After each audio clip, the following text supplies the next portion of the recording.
ठीक है, उसमें क्या कर रहे थे हम yes human sir. Health and disease में, ये बताएं। एड्स वाला, एड्स कर एड्स रहे थे कंप्लीट नहीं सर। किया, एड्स कर रहे थे नो ना। सर। हाँ AIDS, yes. Basically we have to start with AIDS, है ना। ओके चलो ठीक, एड्स, ठीक है। एड्स की फुल फॉर्म की बात करें तो एड्स स्टैंड फॉर एक्वायर्ड, है ना, इम्यूनो डेफिशिएंसी सिंड्रोम। एड्स क्या है? एक ऐसी बीमारी जिसका फुल फॉर्म होता है एक्वायर्ड इम्यूनो डेफिशिएंसी सिंड्रोम। एक वर्ड आया syndrome, syndrome means group of symptoms, जिसमें बहुत सारे सिम्टम्स देखें, ग्रुप ऑफ सिम्टम्स को हम क्या बोलते हैं? सिंड्रोम बोलते हैं। ओके ओके, उसके बाद इट्स सेज एक्वायर्ड इम्यूनो, यानी इस बीमारी में basically it is a deficiency of immune system, it is a deficiency of immune system. मैं आईएस लिख रहा हूँ, यू हैव टू राइट पूरा होल इम्यून सिस्टम, ठीक है। यानी देखो, जितनी भी हमें डिजीज हमने देखी थी, अलग अलग कोई भी डिजीज का एग्जांपल ले लो, तो डिजीज में होता क्या है कि डिजीज आता है और हमें बीमार करने की कोशिश करता है, तो उससे फाइट कौन करता है? हमारा इम्यून सिस्टम करता है, और इम्यून सिस्टम हमें प्रोटेक्ट करता है डिजीज से। ओके, बट एड्स एक ऐसी बीमारी है जिसमें इम्यून सिस्टम को ही क्या कर दिया जाता है? खत्म कर दिया जाता है, ठीक है। तो इम्यून सिस्टम खत्म हो गया तो इंसान क्या हो जाएगा? डेथ पक्का है ना, राम राम सत्य हो ही जाएगा, ठीक है। अच्छा मैं ये बात बोलूं, डाइजन ये बताओ, अगर मैं बोलूं एड्स से कोई नहीं मरता है, तो ये बात सही है या गलत है? ये बताओ पहले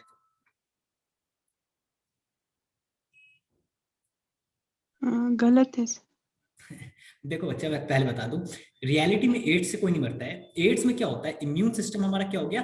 बहुत वीक हो गया, ठीक है। तो मान लो अगर मेरे हाथ में, यहाँ पे देख रहे हो फिंगर में कट लग जाए, ठीक है, डीप कट लग जाए, तो क्या हमारी डेथ हो सकती है? मेरी डेथ नहीं होगी, है ना। लेकिन अगर मान लो मुझे एड्स हो गया या कोई पर्सन को एड्स हो गया, तो उसका इम्यून सिस्टम बहुत वीक हो गया है, तो ये जो कट लगता है यहाँ पर, मान लो यहाँ पर, कहाँ गया मेरे फिंगर, हाँ, ये जो कट लग गया मेरे फिंगर में मान लो, तो ये ठीक क्यों हुआ? क्योंकि इम्यून सिस्टम था और इम्यून सिस्टम ने ठीक कर दिया। बट मान लो मेरे पास एड्स हो गया, मुझे एड्स हो गया, कोई इंसान को एड्स हो गया, तो उसका हाथ में कट लग गया ना, तो उसका इम्यून सिस्टम इतना वीक हो गया है कि उस कट को भी हील कर नहीं पाएगा। उस कट को हील नहीं करने की वजह से एक्सेसिव लॉस हो जाएगा ब्लड का, तो डेथ हो सकती है। या फिर छोटी मोटी बीमारियां, जैसे कि अगर मान लो टाइफाइड हो गया, नॉर्मल पर्सन को टाइफाइड हो गया तो वो ठीक हो जाएगा मोस्ट प्रोबेबली, बट अगर एड्स वाले को टाइफाइड हो गया तो उसकी डेथ हो जाएगी। अगर उसको छोटा मोटा बुखार भी हो गया, छोटे मोटे कोल्ड भी हो गया, वायरल भी हो गया, तो उसमें भी डेथ हो सकती है, क्योंकि इम्यून सिस्टम क्या हो गया है? बहुत ही ज्यादा वीक हो गया। ओके ठीक है, चलो, कहां से आया था एड्स सबसे पहले? Waste sir Africa. रिपीट कर। कौन सी बात को रिपीट करो बच्चा? एड्स से कोई नहीं मरता, इस बात को रिपीट करो, है ना। यस। देखो मैंने ये बोला एड्स से कोई नहीं मरता है। एड्स में क्या होता है कि इम्यून सिस्टम बहुत वीक हो गया, है ना। इम्यून सिस्टम वीक हो गया, तो मान लो टाइफाइड होता है, अगर टाइफाइड हो गया या वायरल हो गया नॉर्मल, तो मैं ठीक हो जाऊंगा या नहीं नॉर्मल, अगर मेरे को एड्स नहीं है तो, क्योंकि इम्यून सिस्टम मुझे है उसको ठीक करने के लिए, प्रोटेक्ट करने के लिए। लेकिन मान लो एड्स वाले इंसान को, जिसका इम्यून सिस्टम खत्म हो गया है, अब उसको वायरस हो जाए, तो क्या उस वायरस को ठीक कर पाएगा हमारा इम्यून सिस्टम? एड्स वाले इंसान को नहीं कर पाएगा, क्योंकि नो इसका सर। इम्यून सिस्टम वीक हो गया है, तो उसकी डेथ हो सकती है वायरस, कॉमन कोल्ड से। हाँ हो सकती है, तो मैं यही बोल रहा हूँ कि एड्स की वजह से किसी की डेथ नहीं होती है। अगर जिस इंसान को एड्स है उसको कोई दूसरी बीमारी हो जाए, तो वो बीमारी उसको जान ले लेती है, क्योंकि किसी भी बीमारी को बॉडी क्या कर सकता है? ठीक नहीं कर सकता है, क्योंकि इम्यून सिस्टम क्या हो गया है? बहुत ज्यादा वीक हो गया है, ठीक है। अच्छा, एड्स की सबसे पहले कहां से ओरिजिनेशन की बात करें, कहां ओरिजिनेट हुआ था? वेस्ट अफ्रीका, ठीक है। और माना जाता है वेस्ट अफ्रीका में भी, कहां? तो उस जमाने में कॉन्गो था, आज it is known as Republic of Congo, है ना, रिपब्लिक ऑफ कॉन्गो। मैंने शायद पिछली बार कहानी भी बताई थी कि चिंपैंजी से लड़ने चले गए इंसान, बताया था या नहीं बताया था? चलो नहीं यस सर बताया, बताए हाँ थे। बताया था। हाँ, तो बेसिकली चिंपैंजी में क्या था? एचआईवी वायरस था, जो कि इंसान में आ गया, उसके बाद अमेरिका में। तो फर्स्ट रिपोर्टेड केस, यानी जो सबसे पहला रिपोर्ट किया गया था, केस किया था, वो यूएसए में किया था, जो कि क्या था? 1981 में का था। कहाँ था? 1981। ये बहुत इंपॉर्टेंट पॉइंट बन जाता है हमारे नीट के लिए। First reported case was in 1981, ठीक है। अच्छा, एड्स किसकी वजह से होता है? तो एड्स होता है ग्रुप ऑफ वायरस, सॉरी, एक वायरस जिसका नाम क्या है? एचआईवी। फुल फॉर्म बता सकते हो? Human immuno deficiency Immunodeficiency virus. Virus, very good, human immunodeficiency virus. अच्छा, ये जो HIV है ना, HIV एक सिंगल वायरस का नाम है, लेकिन हर वायरस किसी ना किसी या हर ऑर्गेनिज्म किसी ना किसी ग्रुप में तो फिट होता है ना। तो HIV जिस वायरस के ग्रुप में है, उस ग्रुप का नाम क्या है? रेट्रोवायरस। क्या है? रेट्रोवायरस। अच्छा, मोल बायो में आप थे या नहीं थे? अच्छा, रिवर्स ट्रांसक्रिप्शन मैंने नहीं सिखाया है, बट मैं सिखा दूंगा, डजंट मैटर। तो रेट्रोवायरस क्या है? हमने सीखा था ना, नॉर्मल सेल में क्या होता है कि सबसे पहले रेप्लिकेशन होता है, डीएनए से डीएनए बनना, उसके बाद डीएनए से आरएनए बनना, ट्रांसक्रिप्शन, और फिर आरएनए से क्या बनना? प्रोटीन बनना, ट्रांसलेशन।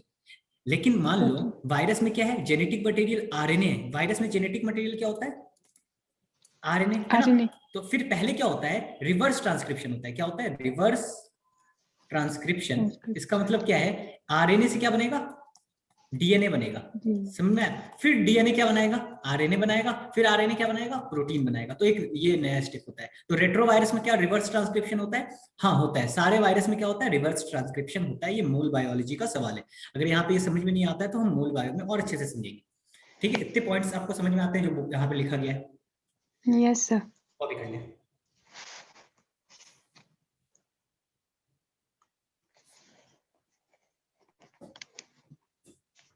Done sir.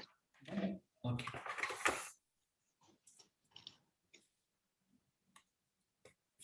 अच्छा, छोटी मोटी कुछ बातें और कर लेते हैं कि एड्स से कितने 25 साल में 25 ईयर्स में कितने लोग बीमार हो गए? 25 मिलियन, है ना? ये बीमार हो गए। ठीक है। अच्छा, इंक्यूबेशन पीरियड आपको मालूम है क्या होता है? इंक्यूबेशन पीरियड नाम सुना है कभी? नहीं सुना है? मैं समझाता हूँ। पीरियड, ठीक है, लिखो, या मैं आपको अभी बताऊंगा कहाँ पे लिखा है। पेज नंबर 155 खोलो, ओपन पेज नंबर 155। ठीक है, मैं पहले समझा रहा हूँ फिर आपको लिखवाऊंगा। खोल लिया आपने 155? नीचे से 3 लाइन, नीचे से 3 लाइन। मैं डेफिनेशन बताऊं? देखो, definition, there is always a time lag between the infection and appearance of AIDS symptoms. मान लो मुझे आज इन्फेक्शन हो गया, एड्स का वायरस अटैक किया आज के दिन, किसी आज, ठीक है? तो इन्फेक्शन मुझे कब हुआ है? आज हुआ है या नहीं हुआ है? ठीक है, लेकिन सिम्टम मेरे को 5 साल तक पता ही नहीं चला कि मेरे पास एड्स का इन्फेक्शन है। सिम्टम्स दिखने में कितने साल लग गए? 5 से 10 साल लग गए, है ना? ठीक है, और यहाँ पर मेरे को दिख रहा है सिम्टम्स, यहाँ पर दिख रहा है सिम्टम्स। तो ये जो पीरियड है ना, ये जो पीरियड है, इसी पीरियड को हम क्या बोलेंगे? Incubation period. क्या बोलेंगे? Incubation period. ठीक है, कॉपी दिस।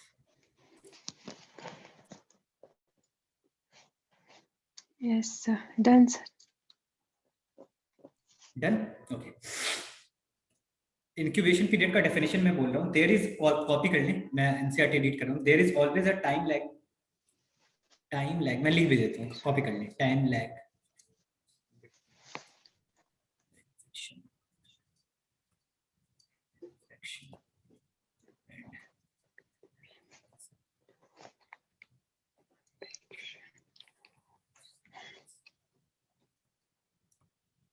इसी को क्या बोलते हैं?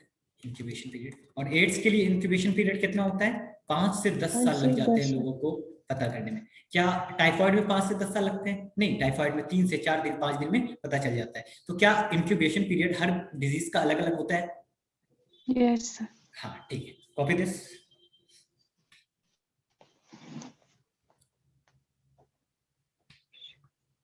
Done sir. Done, okay. Now we will move towards, let me see क्या क्या टॉपिक है। हाँ, okay, transmission of ads.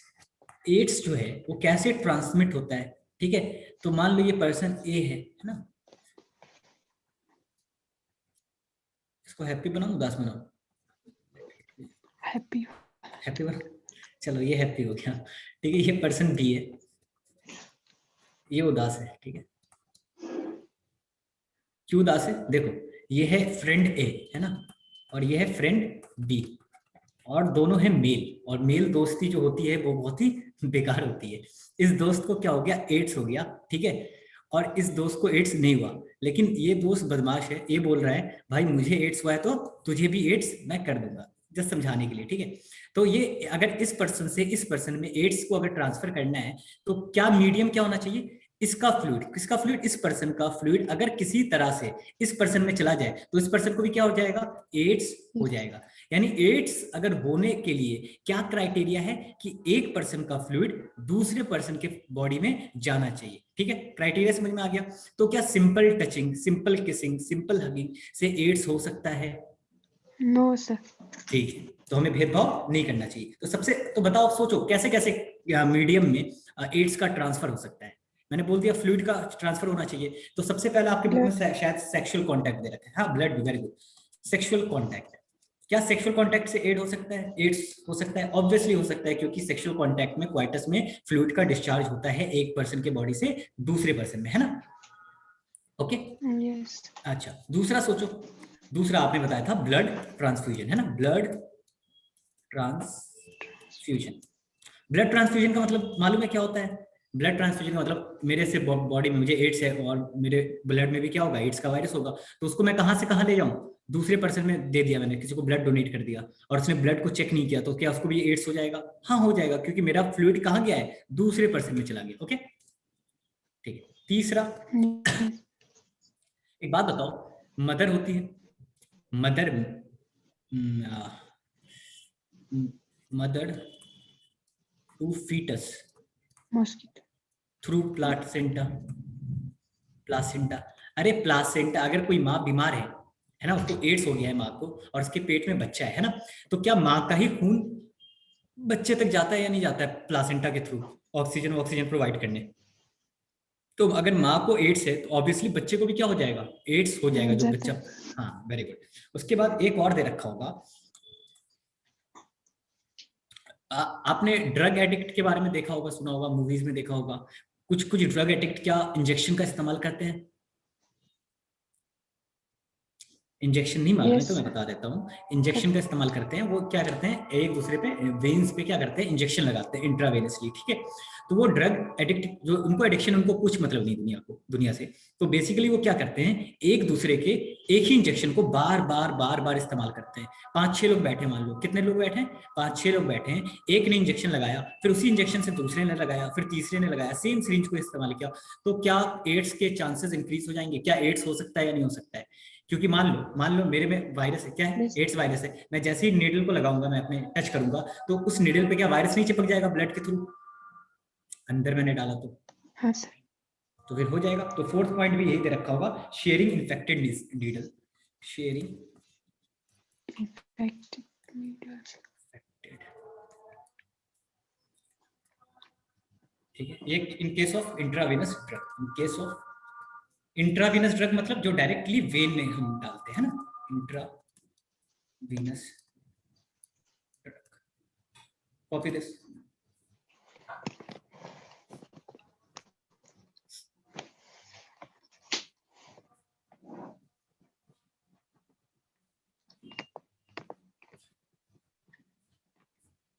Done. Done, okay ठीक है। उसके बाद I have to show you एक डायग्राम, बहुत इंपॉर्टेंट।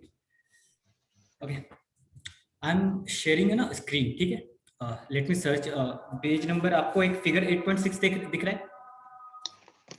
8.6। पेज नंबर 155 पे, 155 page number, you can see एक डायग्राम, एक फिगर 8.6, है ना।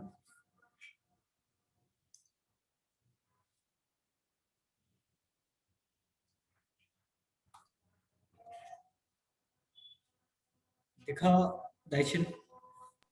यस सर, दिखा सर। हाँ, तो उसको एक्सप्लेन करना है, जस्ट देखो उस डायग्राम को, मैं आपको सर्च करता हूँ।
आपको डायग्राम दिख रहा है?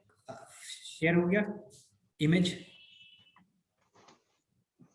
यस सर, ठीक है, देखो हो गया सर। हाँ, तो आप देख पा रहे हो यहाँ पे आपको दिख रहा होगा रेट्रो वायरस, है ना? और रेट्रो वायरस पे आपको एक दिख रहा है वायरल प्रोटीन कोड, है ना? तो मैं आपको अच्छे से भी समझाऊंगा। तो जो वायरस है ना, दो चीजों से मिलकर बना है। कितनी चीजों से? दो चीजों के। आउटर जो लेयर होती है वो किसकी होती है? प्रोटीन की होती है। आउटर लेयर किसकी होती है? प्रोटीन की होती है। प्रोटीन। और अंदर जो होता है क्या होता है? जेनेटिक मटेरियल होता है। बट यहाँ पर जेनेटिक मटेरियल क्या है? वायरस है तो आरएनए है, ठीक है? तो यहाँ पर आप देख सकते हो रेट्रो वायरस, ठीक है, दिख रहा है? रेट्रो वायरस के ऊपर वायरल प्रोटीन कोड दिख रहा है और अंदर की तरफ क्या है? Viral RNA code. अब देखो ये वायरस कहाँ पे आया है? ये आप एक स्क्वायर दिख रहे हो, स्क्वायर टाइप का, जिसके अंदर बहुत सारी एक्टिविटी चल रही है। यहाँ पर लिखा है ये क्या है? एनिमल सेल है, ठीक है? एनिमल सेल में कौन सा? एक बात बताओ, वायरस कौन से सेल में एंटर करेगा? क्या नॉर्मल मेरे स्किन के सेल में एंटर करेगा? नहीं, वायरस हमेशा इम्यून सिस्टम के सेल में एंटर करेगा। तो जिस सेल में सबसे पहले एंटर करता है उसका नाम क्या है? मैक्रोफेज। तो आपकी बुक में जहां पर एनिमल सेल लिखा है वहां पर उसको क्या लिख लो? मैक्रोफेज लिखो, क्योंकि बोर्ड में ये सवाल पूछा जा चुका है। एनिमल सेल दिख रहा है आपको यहाँ? ये यहाँ पर लिख लो मैक्रोफेज, ठीक है? यस, ठीक। मैक्रोफेज। MACROPHAGE, मैंने बताया था साइटोकाइन बैरियर में मैक्रोफेजेस। अभी याद दिलाता हूँ, भूल गए तो। अच्छा, अब देखो, ये देखो वायरस यहाँ पर आ गया सेल के पास। अब देखो सेल के पास वायरस आ गया तो क्या पूरा वायरस एंटर कर रहा है या वायरस का सिर्फ और सिर्फ जेनेटिक मटेरियल एंटर कर रहा है? ये बताओ। जेनेटिक मटेरियल कर लो। हाँ, तो अब क्या करेंगे? जेनेटिक मटेरियल को हम एंटर करवा देंगे। देखो ये जेनेटिक मटेरियल एंटर कर गया। एंड जेनेटिक मटेरियल क्या है यहाँ पर वायरस का? आरएनए, है ना? आरएनए है। तो आरएनए हमेशा क्या करेगा? रिवर्स ट्रांसक्रिप्शन करेगा। और रिवर्स ट्रांसक्रिप्शन करने के लिए एक एंजाइम चाहिए, रिवर्स ट्रांसक्रिप्टेज। एज आ गया मतलब क्या है? एंजाइम। जब भी एज आ जाए तो बायो में उसका मतलब क्या होता है? एंजाइम होता है। तो देखो यहाँ पर viral DNA is produce bye reverse transcriptase. यहाँ पे आप देखो, यहाँ पर क्या यूज किया है? ये आरएनए को बता रहा है, मोटा सा जो थिक सा डायग्राम है, और यहाँ पर जो पतला सा डायग्राम बता रहा है, किसको बता रहा है? डीएनए। यानी यहाँ पे बता रहा है कि जैसे ही आरएनए एंटर हुआ वायरस का, उसने क्या किया? रिवर्स ट्रांसक्रिप्शन किया, रिवर्स ट्रांसक्रिप्टेज की मदद से, और क्या बना? वायरल डीएनए प्रोड्यूस हो गया। देखो ये रहा viral DNA, you can see viral DNA, है ना? उसके बाद देखो, this viral DNA incorporates into host genome. अब देखो डीएनए बन गया। अब मैं क्या करेगा वायरस? कैसे काम करता है कि उसका जो डीएनए बना ना, वो मेरे सेल के न्यूक्लियस में चला जाएगा। क्यों? क्योंकि न्यूक्लियस में ही मेरा क्या है? जेनेटिक मटेरियल है, मेरा जीनोम है। मैंने बताया था जीनोम का मतलब, ठीक है? मेरा जेनेटिक मटेरियल है। तो ये देखो viral DNA incorporate into host genome. ये देखो ये डीएनए है, ये न्यूक्लियस, इसके अंदर वायरस का भी न्यूक्लियस, सॉरी डीएनए जाके घुस जाएगा, है ना? और जैसे ही वायरस, ये देखो ये मेरे सेल का क्या था? मैक्रोफेज का जेनेटिक मटेरियल था। यहां से आया क्या? कहाँ गया मेरा? यहां से आया क्या हमारा? वायरस का डीएनए, वो यहां पर चला गया। अभी जैसे यहाँ पे चला गया तो वायरस का डीएनए कंट्रोल करेगा किसको? मेरे सेल को। मैक्रोफेज को कौन कंट्रोल करने लगेगा? वायरस का डीएनए। अब वायरस का डीएनए मैक्रोफेज को कंट्रोल कर रहा है तो वो क्या करेगा? और ज्यादा क्या बनाएगा? वायरस बनाएगा ना। आई देखो, तो यहाँ देखो, new viral RNA is produce by the infected cell, और नए वायरस के प्रोडक्ट बनेंगे। और ये क्या करेंगे? जैसे जैसे वायरस बनते जाएंगे वो इस सेल से, देखो ये देखो निकल रहे हैं ना, सेल से बाहर निकलते जाएंगे और ये दूसरे सेल्स पे एंटर करते जाएंगे। तो इसी तरह एक इम्यून सिस्टम के सेल में एंटर करेंगे और बहुत सारे वायरस बनते जाएंगे और एक एक करके सारे इम्यून सिस्टम के सेल में कहाँ एंटर करके खत्म करते जाएंगे सारे इम्यून सिस्टम के सेल को। और इतना करने में, सारे इम्यून सिस्टम को सेल को खत्म करने में कितना टाइम लग जाता है? 5 to 10 ईयर्स। इसलिए एड्स में इंक्यूबेशन पीरियड क्या होता है? 5 से 10 साल होता है। आगे बात समझ में?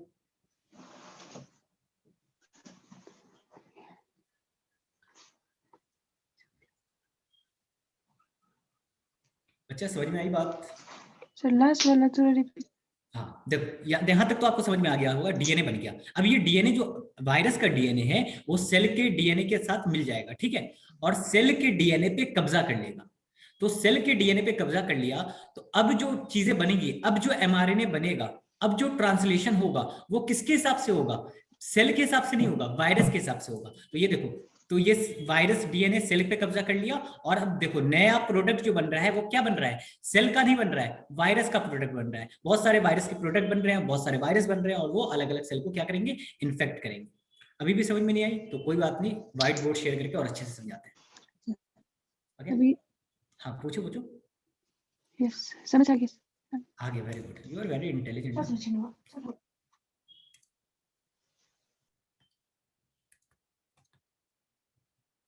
Okay, now we will talk about something else.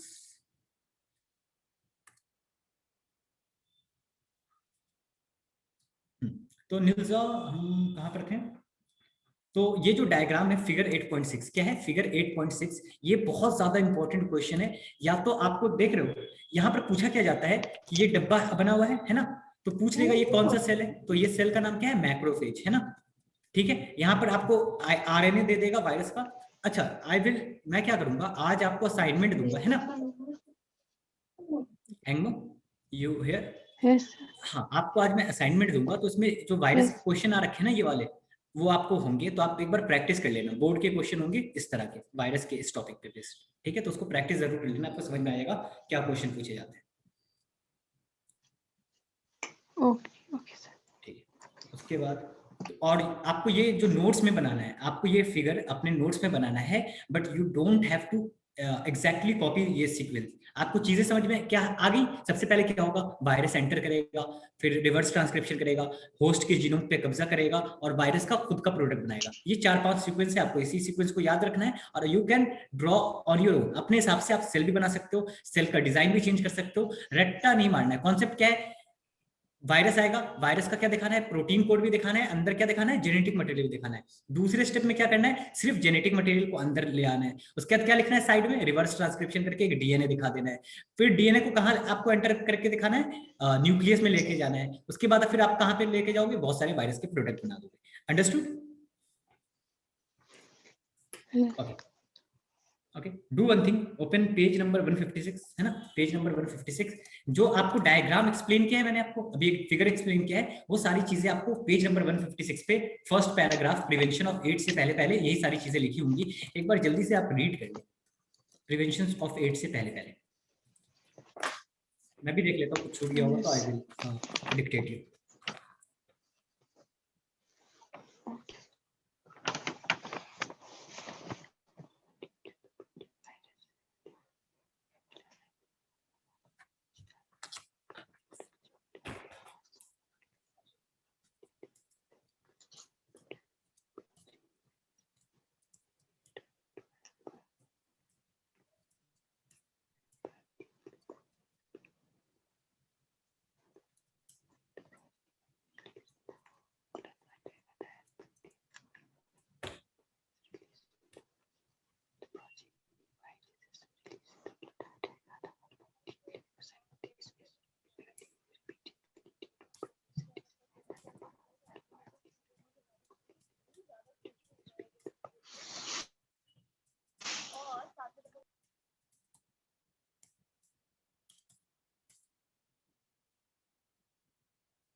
देखो, एक क्वेश्चन आप जब रीड कर लिया, पहले रीड कर लो, फिर मैं समझाता हूँ बाकी बचे हुए बातें।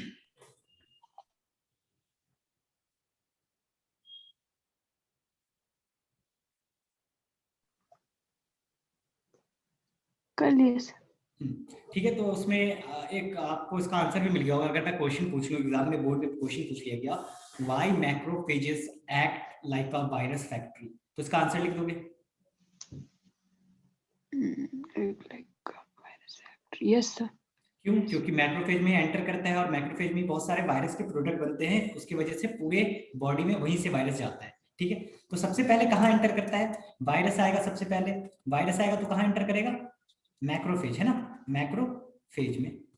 उसके बाद कहाँ एंटर करेगा? हेल्पर सेल, टीएच सेल में, है ना। और टीएच सेल खत्म हो गया तो फिर टी लिम्फोसाइट ही तो इम्यूनिटी प्रोवाइड करता है ना, टी लिम्फोसाइट खत्म हो गया तो फिर मामला खराब हो जाएगा। ओके,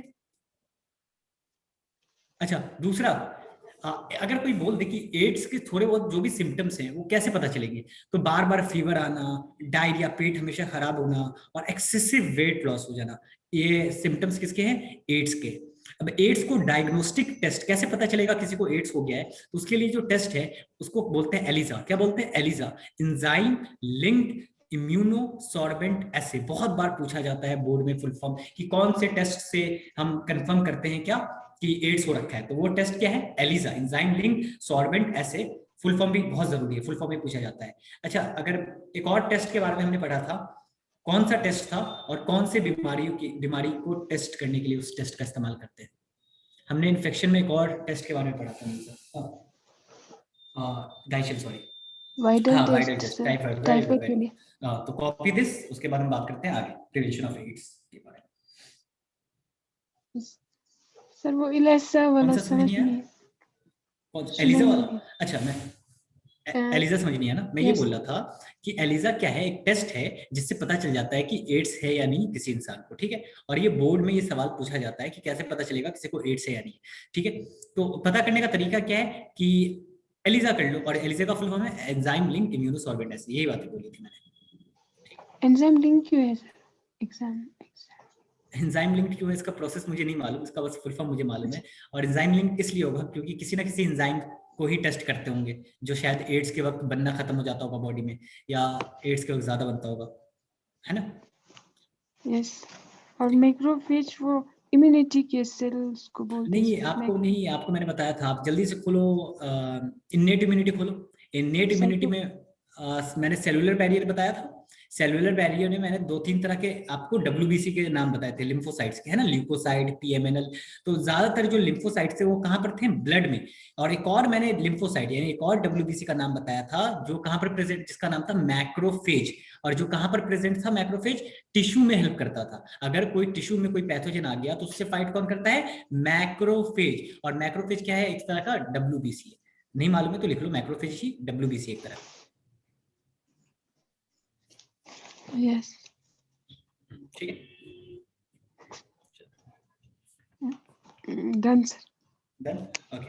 अच्छा, अब हम बात करते हैं प्रिवेंशन ऑफ एड्स। इसमें ज्यादा सवाल नहीं पूछा जाएगा, बट दो बहुत इंपॉर्टेंट फुल फॉर्म आपको याद रखने हैं प्रिवेंशन ऑफ एड्स के लिए। तो ऑब्वियसली एड्स बहुत सीरियस इशू है या नहीं है? ऑब्वियसली है, एड्स सीरियस इशू है। तो हमारी सरकार ने ऑर्गेनाइजेशन बनाए हैं तो जो क्या करेंगे, लोगों को बताएंगे कि एड्स कैसे फैलता है, एड्स में क्या क्या चीजें होती हैं ना।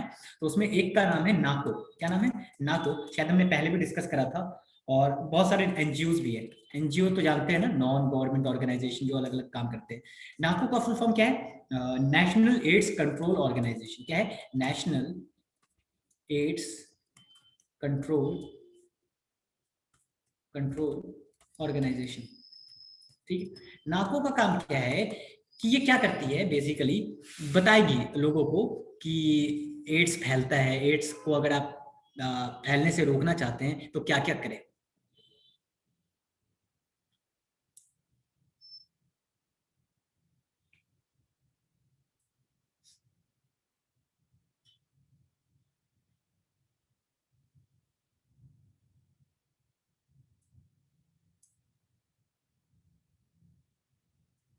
हाँ, देखो, नाको का फुल फॉर्म क्या है? National AIDS Control Organisation. ये इंडिया में लोगों को बताएगा कि एड्स कैसे कैसे फैलता है, एड्स से बचने के लिए हम क्या क्या तरीका अपना सकते हैं। तो राइचर, आप बताओ, अगर एड्स से बचने के लिए क्या क्या तरीका हो सकता है?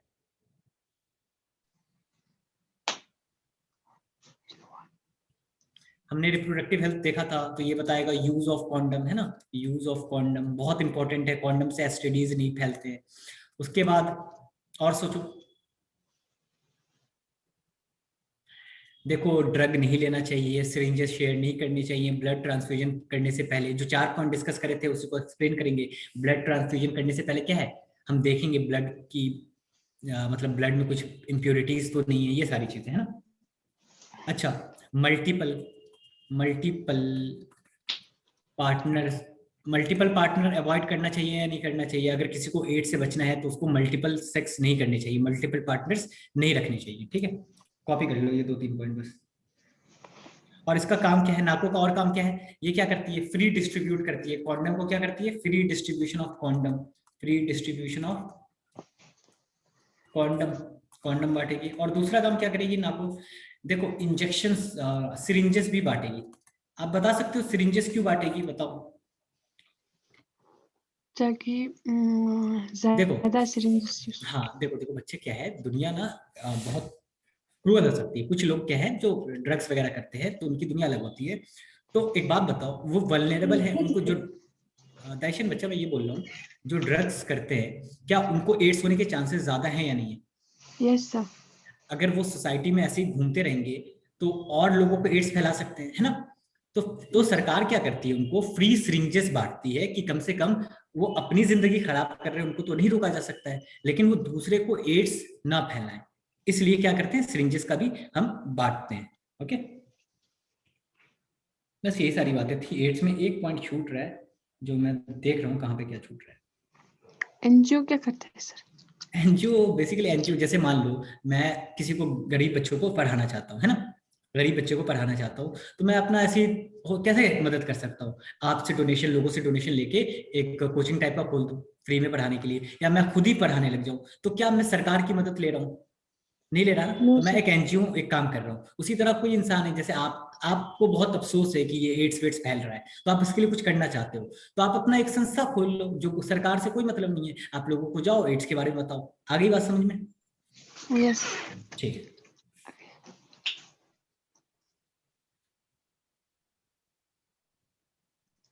हाँ, अच्छा, मैं याद आ गया क्या क्वेश्चन, एक एक लास्ट टॉपिक रह रहा है। हाई रिस्क पे कौन कौन है, किन पे हाई रिस्क है, जो मतलब ये करते हैं एड्स होने का, हाई रिस्क किस पे है? ठीक है, बताओ किसको एड्स होने के चांसेस ज्यादा है? Old age. ओल्ड एज से क्या लेना देना है, ओल्ड एज से क्या लेना देना है, मैं हूं या बूढ़ा इंसान हूं, अगर एड्स का वायरस एंटर कर गया तो इम्यून सिस्टम को खत्म कर देगा, है ना। Individuals who have multiple, open page number 154, open page number 154।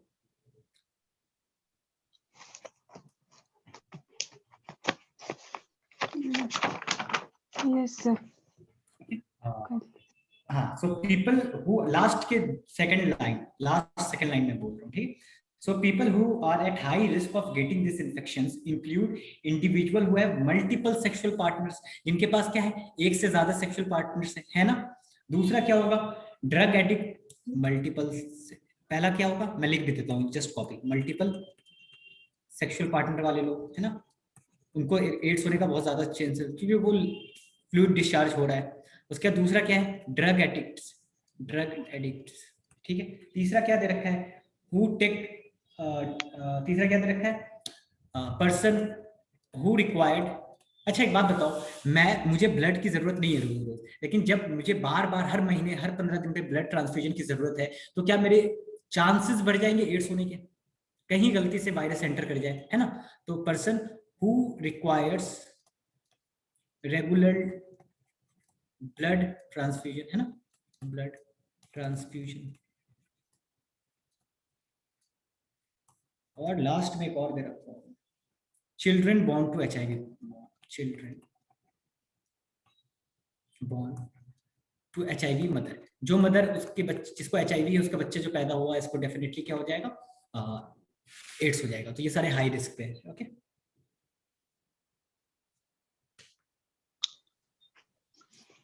Yes. Done sir. Done. आपके नोट्स सारे कंप्लीट है या कुछ नोट्स आपने छोड़ रखे हैं? कभी कभी मैं होता है ना, बीच में मैं बोल देता हूँ कि आप लिख लेना, ये बुक में यहाँ पे है, आपने लिख रखा है या छोड़ रखे हैं सारे? क्योंकि शायद से मैं मंगवा लूँ कभी भी, मैं मंगवा यस सकता सर। हूँ ना पीडीएफ के फॉर्म में आपके कोई भी चैप्टर के नोट्स? वो डीएनए मॉलिक्यूल का वो हमारी वो नेट का इशू चल रहा था आपका और आपने क्लास नहीं करी थी, वो तो मैं आपको पूरी कंप्लीट कराऊंगा, ठीक है। अभी बोर्ड्स एग्जाम नहीं हो रहे हैं, अभी थोड़ी देर के बाद ही शुरू करूंगा थोड़ा सा। उसके अलावा सब कंप्लीट है, इस चैप्टर का कंप्लीट है सारे नोट्स। यस सर है सर। तो अगर मैं आपको मैसेज पहुंचे कि सर मांग रहे हैं पीडीएफ के फॉर्मेट पे नोट्स, तो आप भेज दोगे? Yes sir. हाँ तो मैं मंगवाऊंगा, ठीक है। चलो ओके एड्स सर। हमारा कंप्लीट हो गया। अब हमारा क्या बच गया है? कैंसर, है ना।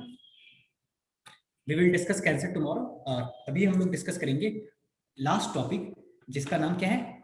Drug and alcohol abuse. हम तो डिस्कस करेंगे, now we will discuss drug. Discuss करने की बच्चों को बहुत ज्यादा क्यूरियोसिटी होती है ड्रग वगैरह, क्योंकि देख रहे हैं सोसाइटीज में। तो कुछ भी क्यूरियोसिटी है आउट ऑफ द टॉपिक भी तो आप पूछ सकते हैं, ठीक है, क्योंकि आई एम डूइंग फार्मेसी, तो मैं इन्हीं चीजों पे डील करती हूँ।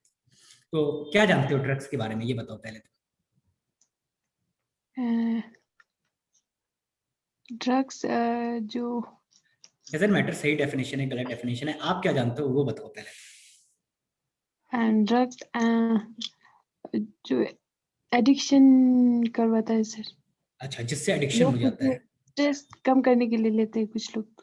कुछ लोग स्ट्रेस कम करने के लिए लेते हैं, ठीक है। ओके, ये सारी चीजें और जानते हो। और बताओ। हम्म, और पता नहीं सर। और पता नहीं, चलो ठीक है मैं बताता हूँ आपको। ठीक है, ड्रग की डेफिनेशन तो अभी बुक में नहीं दे रखी है, बट ड्रग जो होता है, जो उसके सोर्स है, ड्रग कुछ नहीं होता है। मैं सिंपल शब्दों में बताऊं, मेडिसिन जानते हो आप? मेडिसिन का ही दूसरा नाम क्या है? ड्रग है। इतनी बात समझ में आई? I am just saying medicine का ही दूसरा नाम ड्रग है। बट मेडिसिन की एक प्रिस्क्राइब डोज होती है ना, है ना। जब आप उस डोज को बहुत ज्यादा अमाउंट में लेने लगोगे, तो वो बहुत ज्यादा इफेक्ट दिखाएगा, तुरंत दिखाएगा। तो उसी चीज को हम बोल देते हैं ड्रग। जब मिस यूज होता है मेडिसिन का, तो हम क्या बोलेंगे? उसको ड्रग बोलेंगे, सिंपल जाहिलों के लैंग्वेज में, लेम लैंग्वेज, है ना। अच्छा, ड्रग के सोर्सेज क्या है? अगर ड्रग के सोर्सेज की बात करें, तो एनिमल सोर्सेज से ड्रग नहीं निकाला जाता है, नेचुरल सोर्सेज प्लांट, और दूसरा नेचुरल सोर्सेज फंजाई, है ना। फंजाई और प्लांट से ड्रग जो होता है ऑब्टेन किया जाता है। Let me give you example, एक स्टोरी में बता रहा हूँ, ठीक है। स्टोरी अबाउट कि ड्रग कितना पुराना है, सिविलाइजेशन है ड्रग का। ह्यूमन सिविलाइजेशन की बात करें तो हजारों साल लाखों सालों से ह्यूमन सिविलाइजेशन चल रही है, ठीक है। तो सबसे पहले ड्रग का इस्तेमाल जो होता था, उस ड्रग का नाम है ओपीवाइड। क्या नाम है? ओपीवाइड्स, ठीक है। ओपीवाइड्स।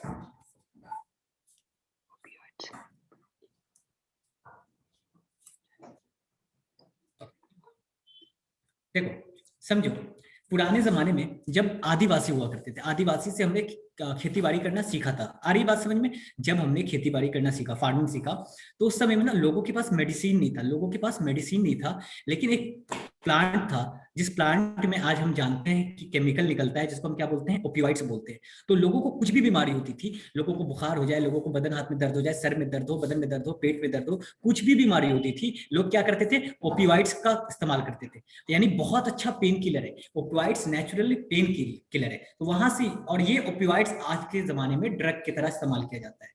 तो समझ लो कितना पुराना जरिया है। सबसे पहला जो मेडिसिन ही बना था हमारी दुनिया में, जब हम मेडिसिन की डेफिनेशन ही नहीं जानते थे, तब से ओपियोइड का इस्तेमाल ह्यूमन सिविलाइजेशन कर रही है। तो सबसे पहला जो ड्रग है हमारे सिलेबस में, वो है ओपियोइड्स। ठीक है, लिखो, हेडिंग डालो ओपियोइड्स।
मैं लिख रहा हूँ, फिर सारी चीजें समझा दूंगा।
चलो ये हो गया ओपियोइड्स के बारे में, जो भी बातें हमारे सिलेबस में थी हमने लिख दी। अब देखो समझो, ओपियोइड्स, आपने कोरेक्स का नाम सुना है? पता नहीं ले में होता है या नहीं, कोरेक्स का नाम सुना है क्या?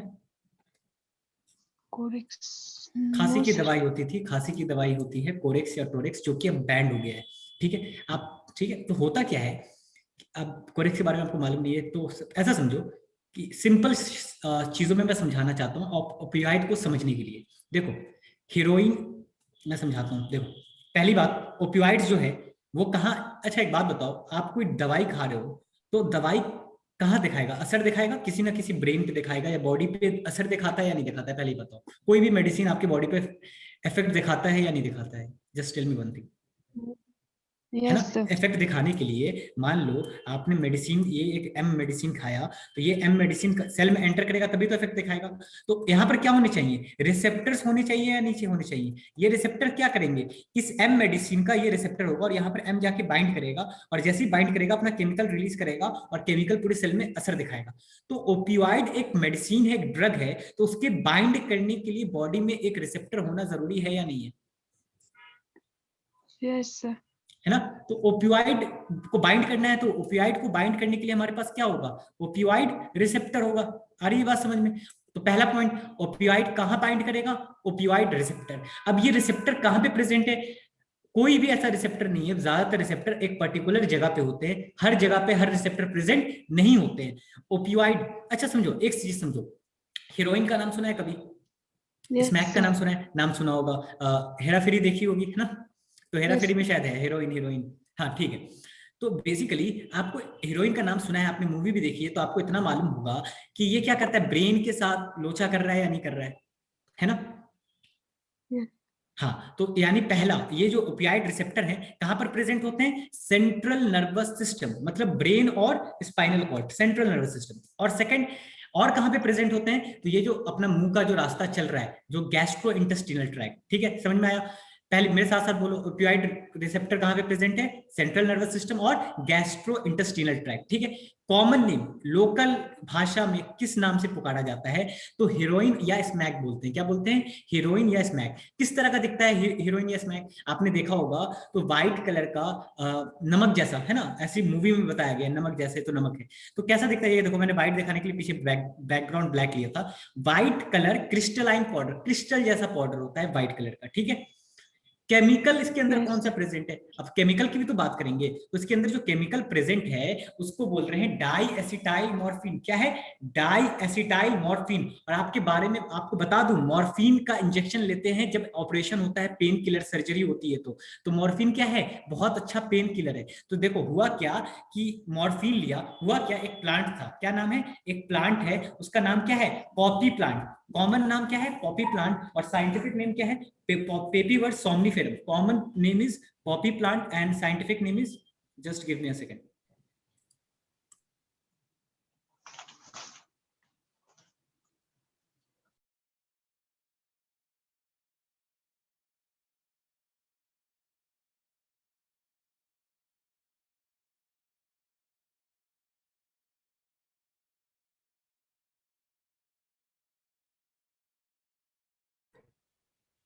ठीक है।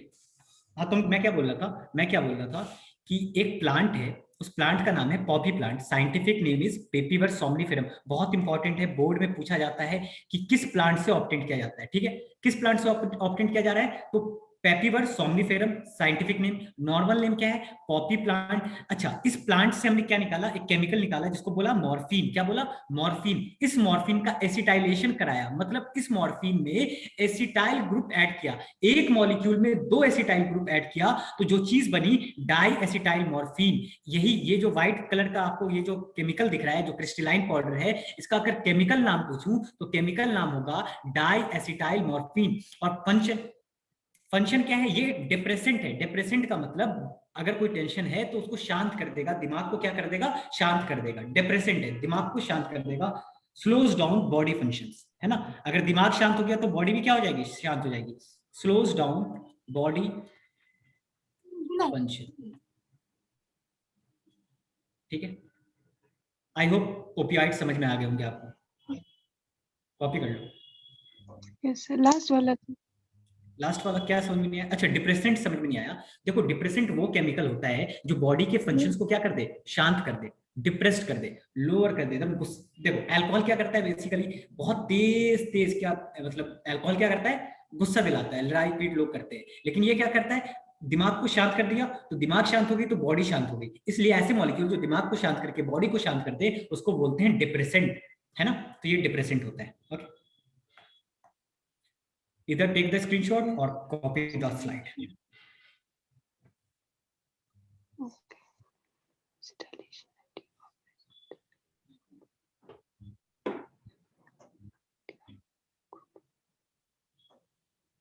अच्छा, can you see the figure 8.7, figure 8.8? Figure देख रहे हो, अलग अलग ड्रग्स के फिगर और केमिकल दे रखे होंगे।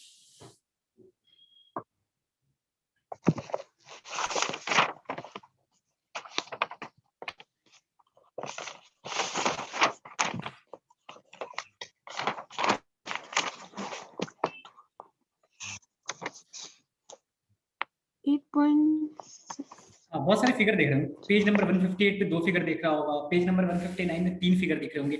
आपको इस फिगर को ड्रॉ करना नहीं सीखना है, फिगर को पहचानना जरूर है।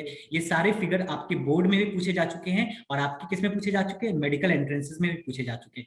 फिगर और केमिकल का स्ट्रक्चर याद रखने की जरूरत नहीं, बस पहचान लो। जैसे आपको पेज नंबर 158 में फिगर नंबर 8.7 में केमिकल स्ट्रक्चर दे रखा है, देख पा रहे हो आप? Yes, sir. हाँ, तो आपको उसको ड्रॉ करना जरूरी नहीं है कि आप वो बिना देखे ड्रॉ कर पा रहे हो नहीं। आपको इतना याद रखना चाहिए, जैसे वो फिगर सामने आ जाए आपके दिमाग में क्या आ जाना चाहिए, किसका फिगर है, मॉर्फिन का फिगर है। इतनी बात आपको बस मालूम होनी चाहिए। ओके, ठीक है। और दूसरा जो एक फ्लावर का दे रखा है, उस फ्लावर को क्या बोलते हैं, ओपियम या पॉपी, ओपियम या पॉपी।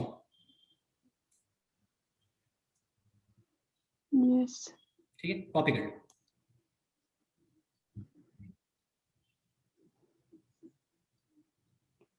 मैंने आपको नाम बताया ना अपना? Yes.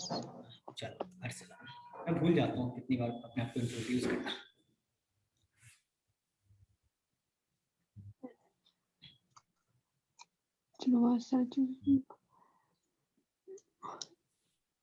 Sir, morphine drug acetylation की वजह से नहीं, मॉर्फिन बनता नॉर्मली है। में मॉर्फिन ले लोगे तब भी कोई ड्रग की तरह ही काम कर लेगा, एनहांस करने के लिए वाली बात है। मींस ज्यादा डोज लेंगे तो हाँ मॉर्फिन हाँ ड्रग्स बन जाता है। हाँ, उसका एसिटाइलेशन करवाने के बाद, मॉर्फिन का एसिटाइलेशन करवाने के बाद वो ड्रग की तरह काम करता है। Yes sir. ठीक है, डन सर। डन। ओके, चलो अब हम एक टॉपिक उसका भी सीख लेते हैं। क्या नाम है, biochemical characterisation of transforming principle. अच्छा, मैंने आपको बता दिया था ना पिछली बार, जो रिवीजन है ना वो हम टीटीएस में करेंगे। टीटीएस में तो ट्यूसडे और थर्सडे को, क्योंकि एमडब्ल्यूएफ में ना मेरी लगातार 4-5-6 घंटे क्लासेस होती है, मैं थक जाता हूँ टू बी ऑनेस्ट। तो अगले क्लास में ओके हम सर। मोल बायो का एक कर लेंगे, ठीक है। I hope you don't mind, I will complete it, tension मत लो, ठीक है। Okay, you can leave now. Sir 2 week में कितना चैप्टर होगा नहीं, सर? 2 वीक में कितना चैप्टर, क्या पूछ रहे हो बच्चा, पूछो। 2 वीक में कितना चैप्टर कंप्लीट हो सकता है? अच्छा, आप सिलेबस के लिए परेशान हो रहे हैं, सिलेबस कब कंप्लीट होगा, आप ये जानना चाह रहे हो बेसिकली, है ना। यस सर, मार्च में शायद स्कूल हाँ, मैं बता रहा प्रैक्टिकल हूँ, से सर। अभी जस्ट आपके सिलेबस को मैंने वो किया, रीराइट किया कि कितना टाइम लगेगा कंप्लीट होने में। तो अकॉर्डिंग टू मी, मैं आपको देख के बता रहा हूँ, आपको आज कंप्लीट कराना था मुझे एड्स और ड्रग्स का थोड़ा सा पार्ट रह गया। कल कैंसर और माइक्रोब्स खत्म। बेसिकली आपका फर्स्ट वीक ऑफ मार्च में पूरा सिलेबस कंप्लीट हो जाएगा आपका, मूल बायो इंक्लूडिंग मूल bio. First week of March जो होगा, पहला वीक आपका सारा सिलेबस कंप्लीट हो जाएगा इंक्लूडिंग मूल बायो। ओके,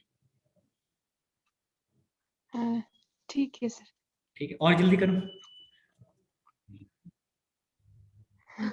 और जल्दी कर चाह रहे थे सकते बच्चे। हैं। मैं थोड़ा धीरे धीरे पढ़ाना पसंद करता हूँ कि बच्चे यस घर पे सर। रिवाइज कर सकें। ओके, और कुछ से आपकी हम खिदमत कर सकते हैं? No sir. ओके, तो यू कैन लीव, ठीक है। मार्च 1 तक नहीं हो सकता सर? मार्च 1 तक आप चाह रहे हो? Okay, will try definitely will try. थोड़ी लंबी क्लासेस ले लेंगे बट मार्च 1 तक करेंगे। ओके, वैसे आपको बताया कब तक गया था? ओके आपको सर। बताया कब तक गया था? आपको इन्फॉर्म किया गया होगा ना कि यहाँ से शुरू होगा और यहाँ तक खत्म होगा। शायद 3 महीना था सर 3 पहले तो। महीने। हमने कब से शुरू किया है कोर्स मार्च तक कंप्लीट? था सर। मार्च तक था। हमने कब से अच्छा शुरू किया था? दिसंबर, जन, फेब, दिसंबर। दिसंबर में शुरू किया था ना हमने शायद, आई डोंट रिमेम्बर, बट ठीक है, हम कोशिश करूंगा हाँ मार्च, सर। फर्स्ट मार्च तक कंप्लीट करने की। ओके, चलो now you can leave, bye, take care.